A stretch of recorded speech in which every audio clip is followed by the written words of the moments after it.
Brian and Shane, it looked like you were able to ask a little bit more of them last game as compared to the first game this season. Do you see their roles continuing to grow? How do you evaluate their progress?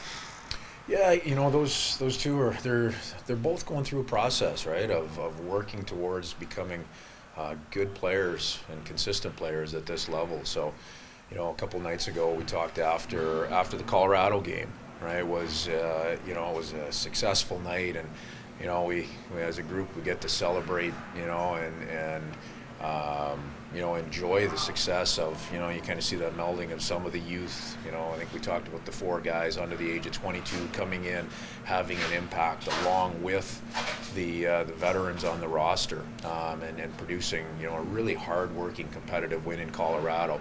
So that's, you know, that's the front end of their process.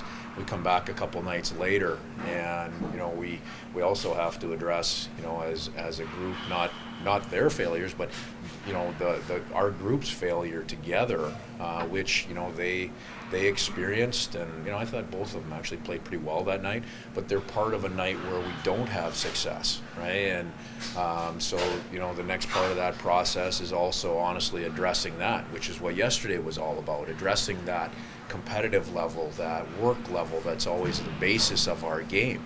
You know, for those guys, it's a work in progress. And you know, they're at the heart of that. They've done a lot of good work. They have to continue staying with the process.